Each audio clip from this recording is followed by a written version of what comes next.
Hello, my name is John Mynyk and you're watching Truth Hub TV. I call this series A Gift from a Muslim.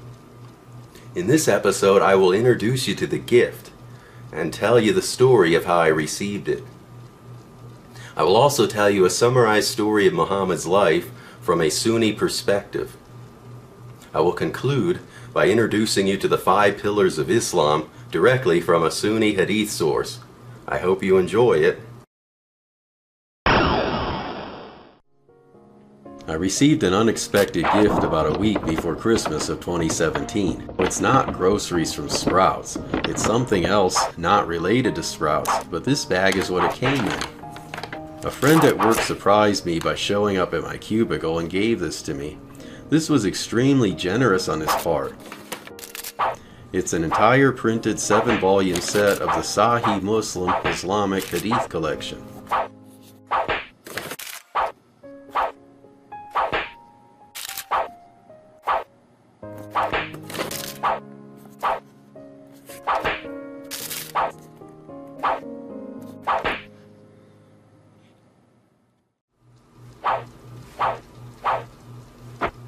Oh, hi there, kiddies. Sit around the fire and get out the popcorn, because Uncle Johnny's going to tell you the story.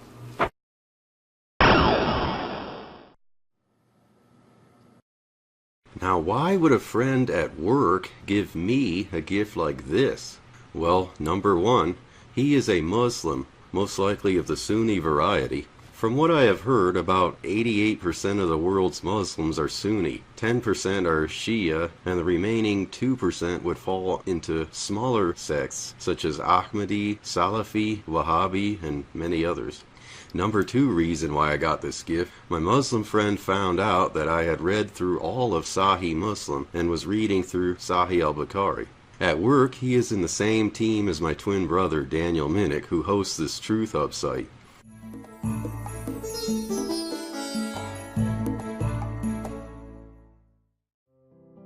One day, Daniel had a team lunch at work to a particular vegetarian restaurant.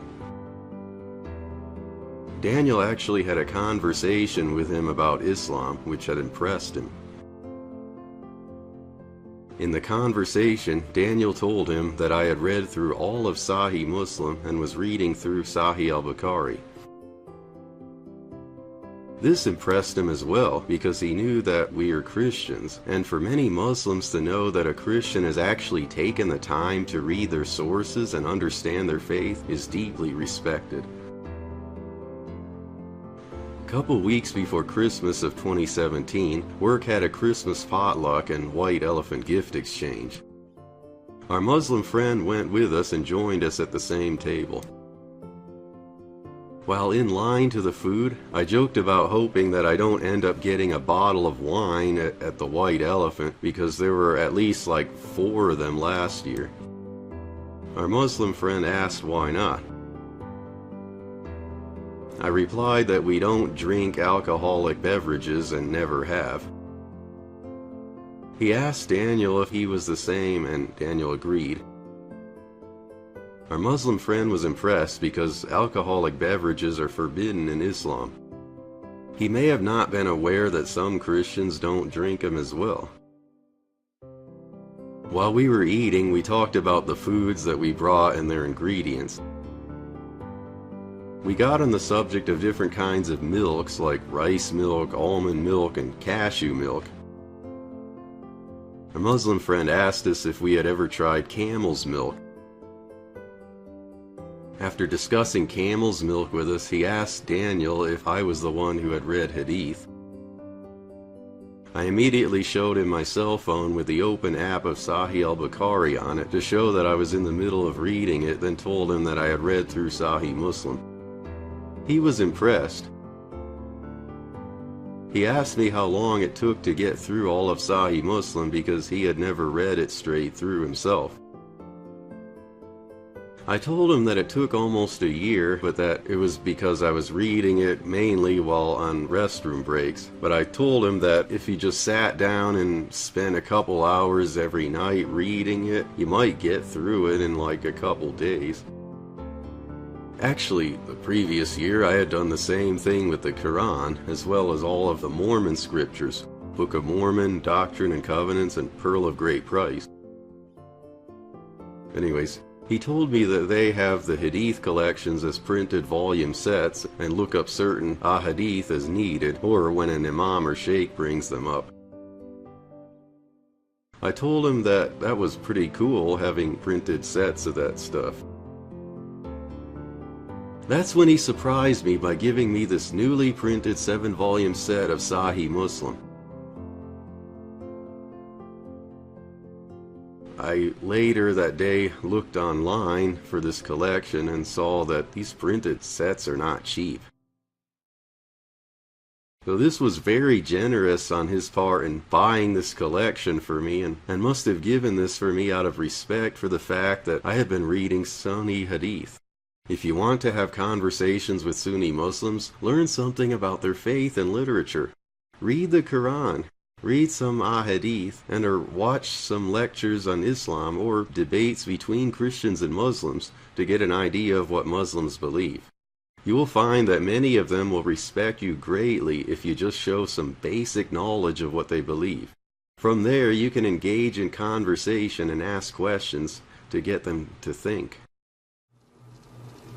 Well, wasn't that just nice? But for those of you who may not know, Sahih Muslim is not the only hadith collection. It is one out of many. So for those of you who may not know, I'm going to explain to you a summary of the different Sunni hadith collections. This presentation is going to attempt to focus primarily on the most common Sunni perspective, especially because this collection of hadith, Sahih Muslim, is a Sunni collection. Sahih Muslim is one of the two strongest hadith collections in the Sunni tradition, the other being Sahih al-Bukhari. There are 6 main hadith collections in Sunni Islam: Sahih al-Bukhari, Sahih Muslim, Sunan Abu Dawud, Jami at-Tirmidhi, Sunan an-Nasa'i, and Sunan ibn Majah. However, the Malikas, one of 4 Sunni schools of thought, reject Sunan ibn Majah and canonize Muwatta Imam Malik in its stead. If you want to understand Sunni hadith and use it in conversation with Sunni Muslims, your best bet is to focus on the 2 strongest, Sahih al-Bukhari and Sahih Muslim.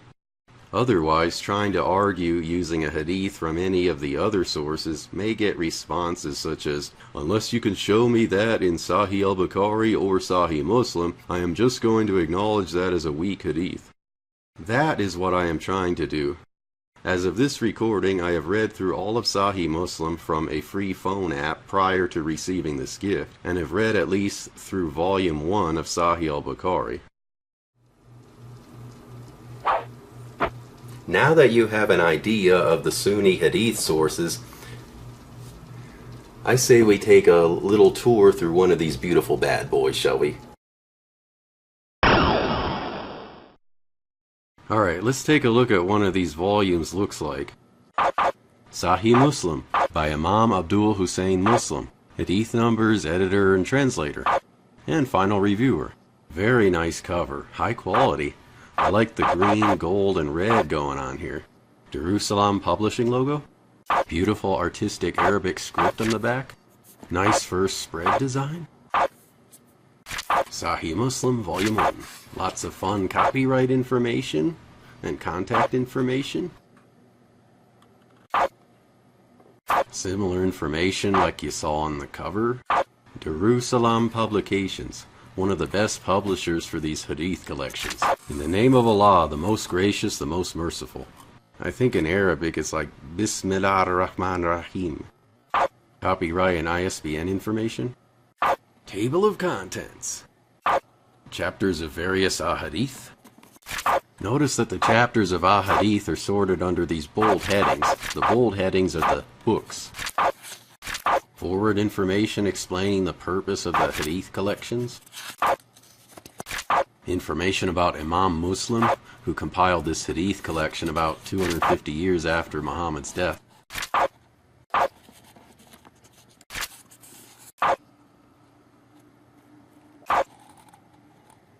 Information about Sahih Muslim in particular?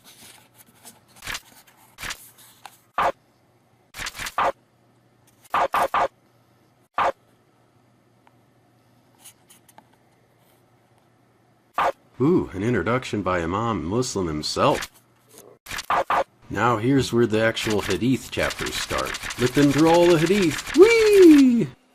Well, that was fun. I hope you enjoyed it.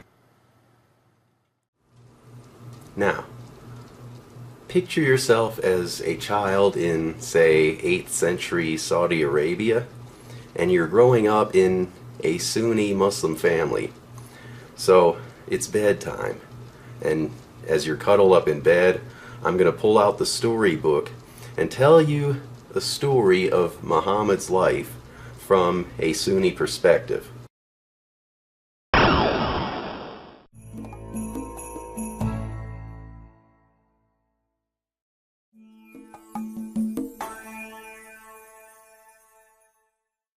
Around 570 AD, Muhammad was born in the town of Mecca in Saudi Arabia.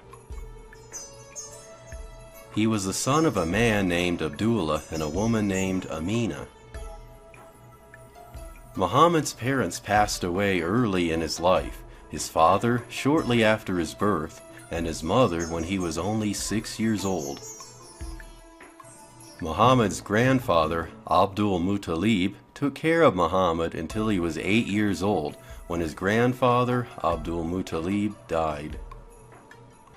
When Abdul Muttalib died, Muhammad's uncle, Abu Talib, took him in. Abu Talib was a loving uncle who took care of Muhammad and was willing to defend and protect him in dire circumstances. After Abdul Muttalib's death, Abu Talib inherited his position as leader of Banu Hashim, a clan of the Qurayshi tribe of Mecca in the Hijaz Arabian Peninsula. Abu Talib was deeply respected in Mecca. Mecca at this time was a polytheistic culture that would thrive in selling idols.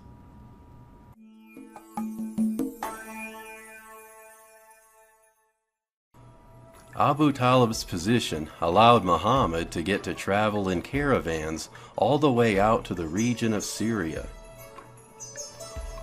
While on caravan trades as a teenager, Muhammad gained vital business skills and was known as being an honest man. He also got to talk to many Jews, Christians, and pagans while on caravan trades, and learn some about their religions and cultures. Muhammad's honesty in business gained him much respect, even drawing the attention of a wealthy widow named Khadijah, who was 15 years older than he was. Around 595 AD, Muhammad and Khadijah were married, Muhammad being around 25 years old and Khadijah being 40. After the two were married, Muhammad spent the next 15 years living a comfortable life as a leader in the clan of Mecca.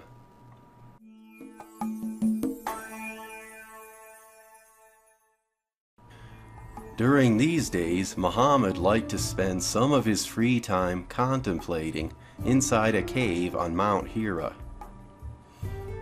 In 610 AD, toward the end of the month of Ramadan, when Muhammad was 40 years old, he recorded an encounter that he had while in the cave on Mount Hira. The angel Gabriel appeared to him in the form of a man and said to him, "Recite." Muhammad replied, "I am not a reciter." The angel embraced him and squeezed him so hard that he thought he would die, then repeated, "Recite." Again, Muhammad replied, "I am not a reciter." The angel squeezed him a second time, causing him overwhelming pain, then repeated once again, "Recite." Once again, Muhammad replied, "I am not a reciter." For a third time, the angel squeezed Muhammad until he could not bear it, then released him. But this time he said, "Recite in the name of thy Lord who created. He created man from a clot of blood. Recite, and thy Lord is the most bountiful. He who hath taught by the pen taught man what he knew not. The angel left Muhammad. He pondered those words as if they were written on his heart, but then the encounter spooked Muhammad. He thought that he had become a poet inspired by a jinn, or possessed by a jinn. Muhammad ran from the cave to his wife Khadijah and said, "Wrap me up, for I fear that I may be possessed by a jinn." When he told his wife Khadijah about his encounter, she assured him that he was not possessed, but rather it was a message from Allah that he was the next prophet. A little later, Khadijah told Muhammad to visit her older, blind, Christian cousin named Waraka. When Muhammad told Waraka about the encounter, Waraka informed him that his experience was reminiscent of the callings of the prophets of old. Waraka warned Muhammad that he would be treated badly by the polytheists of Mecca for his prophetic teachings of monotheism, but that he would eventually escape. He expressed to Muhammad that he wished that he were younger and that he could see, so that he could accompany him when this happens, but that his age would prevent him from seeing the day that Muhammad escapes. Unfortunately, Waraka passed away shortly after this encounter.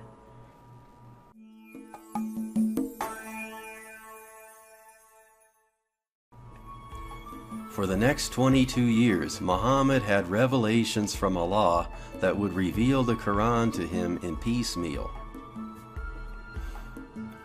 In regards to the revelation of the Qur'an within these 22 years, the first 12 years is known as the Meccan period, whereas the following 10 years is known as the Medinan period. During the Meccan period, Muhammad was a minority prophet, preaching his revelation of monotheism in Mecca. Muhammad taught that Allah is the only true God, who is the same God of Abraham, Moses, and Jesus. He would teach people to be kind and fair to one another, and that men and women are equal. This message appealed to some of the citizens of Mecca who would become Muhammad's followers. The merchants of Mecca, who thrived on the selling of idols to the polytheists, hated Muhammad and his followers for their monotheistic message. As a result of Muhammad's preaching and the increasing of his followers, though few, the merchant leaders in Mecca would often ridicule and even torture Muhammad's followers, trying to get them to renounce their monotheism.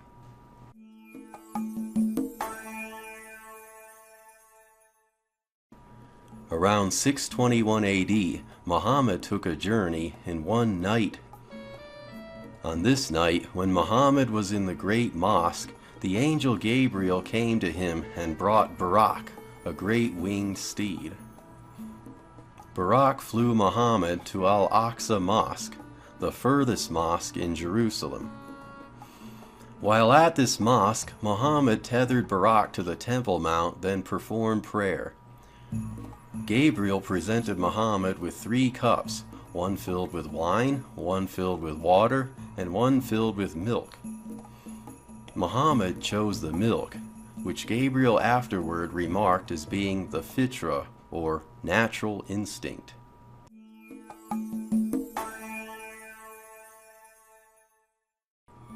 In the second part of the journey, the Miraj, Gabriel took Muhammad up through the 7 levels of heaven, where Muhammad got to meet the prophets of old on the various levels, including Abraham, Moses, John the Baptist, and Jesus.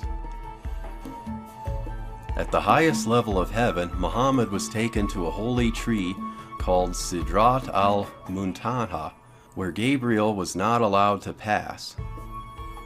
There, Muhammad encountered Allah, who instructed Muhammad to tell his followers that they must pray 50 times a day. Muhammad went down to Moses and reported that command to him. Moses told Muhammad that praying 50 times a day would be too difficult for his followers, and that he should go back to Allah and ask for a reduction. Muhammad did accordingly, to which Allah reduced the required daily prayers down to 40. Muhammad went back to Moses and reported the reduction. Still not satisfied, Moses asked Muhammad to go back to Allah and ask for another reduction. The cycle of communication of Muhammad from Allah to Moses repeated as the required number of prayers went down to 30, 20, 10, and finally down to 5. This completed the Miraj.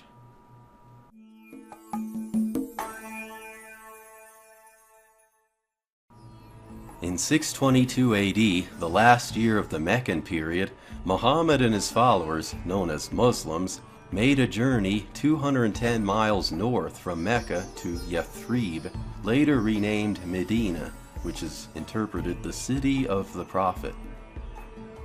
This pilgrimage was necessary for the Muslims to escape the unbearable persecution they were receiving in Mecca. This pilgrimage became known as the Hijra, which is one of the most important dates in Islamic history and is the date that begins the Islamic calendar. At the time, the city of Yathrib, or Medina, was divided with major Jewish tribes and Arab clans in conflict. These people desired good leadership and looked to Muhammad for that leadership, gaining Muhammad tremendous political and military power.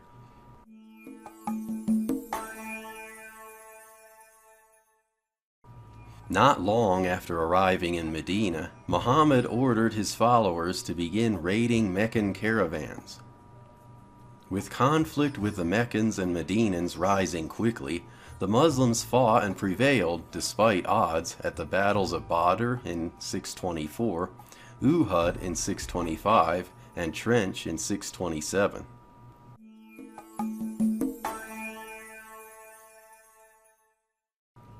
On December 11th, 629, the Muslim army entered Mecca without any bloodshed, but a band of Quraysh fighters soon attacked the Muslims with swords and bows. After a short battle, in January 11th, 630, the Quraysh surrendered after losing 12 men, whereas the Muslims lost only 2.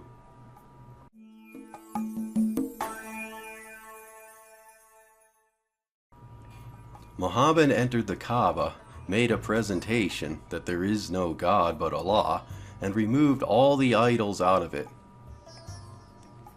The Muslims believe that Abraham and Ishmael built the original Kaaba.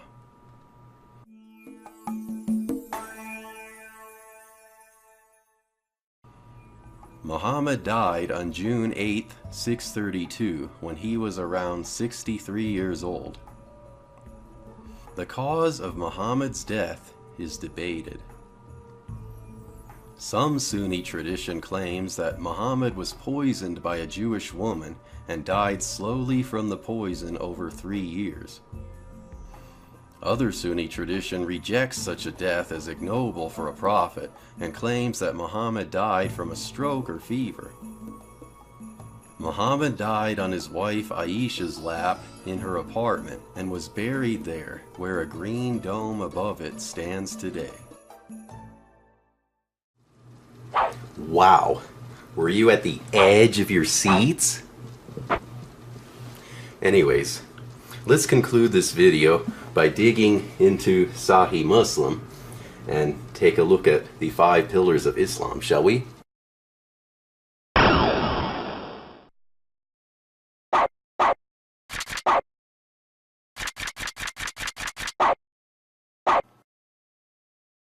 Abdullah said, the Messenger of Allah, peace be upon him, said, Islam is built on 5 pillars. Testimony that none has the right to be worshipped but Allah, and that Muhammad is his slave and messenger, establishing the Salat, paying the Zakat, pilgrimage to the house, and fasting during the month of Ramadan. Basically, the 5 pillars of Islam are found in the various Hadith sources. So, what did we find from that? Well, pillar 1 is called the Shahada, or the declaration. It's basically in Arabic is La ilaha illallah wa Muhammadan Rasulullah, which basically says, I declare that there is only one God, Allah, and that Muhammad is his messenger. Pillar number 2, Salat, or prayers. The 5 daily prayers. Remember we saw in the story that Allah told Muhammad that make his followers pray 5 times a day? Well, the 5 daily prayers have specific names, and they are in pillar number 2, Salat. Pillar number 3, Zakat, or almsgiving. Basically, every Muslim has to give 2.5% or 1/40th of their wealth to Islamic organizations that redistribute it to like the poor, the needy, and other supported organizations, mainly the poor and needy. Pillar number 4, Sawn, or fasting, particularly during the month of Ramadan, in the daylight hours. No food or drink, not even water, can be consumed during those daylight hours. Of course, there can be exceptions for health reasons for certain people who cannot perform the fast. Like, they can basically substitute the fasting for good deeds, such as like giving charity or feeding poor people or poor families, something like that. Pillar 5, the last pillar, is called the Hajj, or pilgrimage to Mecca. This should be done at least once in a Muslim's lifetime. It contains certain religious rituals that dictate the way in which a Muslim in the state of Ihram must do for the whole religious experience. One major event is the circumambulation of the Kaaba, where the people walk counterclockwise around the Kaaba 7 times.